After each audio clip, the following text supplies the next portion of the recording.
ఆంధ్రప్రదేశ్లో ధాన్యం రైతుల పరిస్థితి దయనీయంగా మారింది.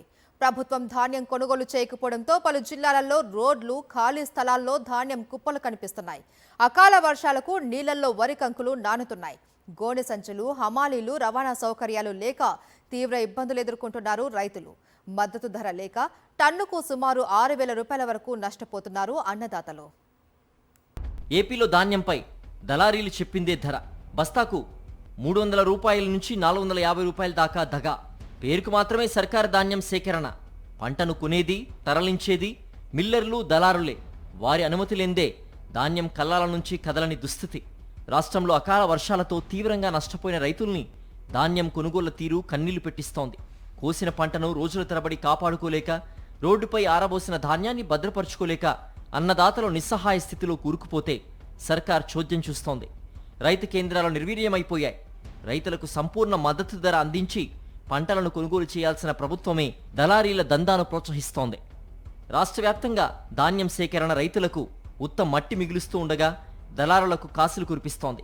పశ్చిమ గోదావరి జిల్లా ఆచంట పరిధిలోని పెనుమంట్ర, జుత్తిగ, వెలగలవారిపాలెం, రామేశ్వరం, ఏలూరు జిల్లా ఉంగుటూరు నియోజకవర్గాల్లోని పిప్పర, మొయ్యేరు, ముప్పర్తిపాడు పరిసర ప్రాంతాల్లో రోడ్లపై, ఖాళీ స్థలాల్లో ఎటు చూసినా ధాన్యం రాసుల బస్తాలే కనిపిస్తున్నాయి.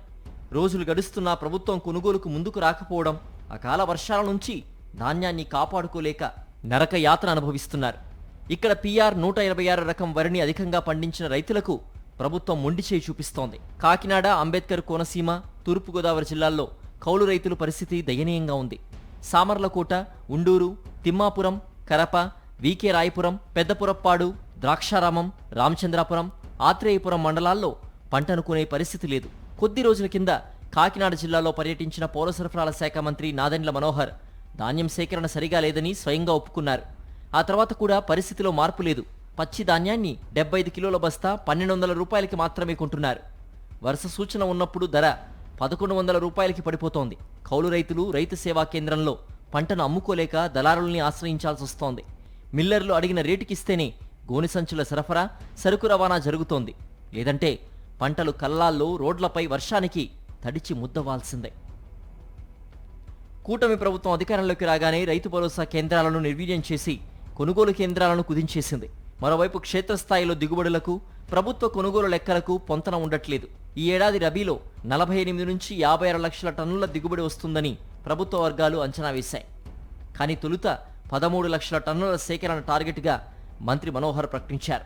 ఇటీవల సీఎం నిర్వహించిన సమీక్షలో 20 లక్షల టన్నులు ధాన్యం సేకరిస్తామని పౌర సరఫరాల శాఖ అధికారులు చెప్పారు.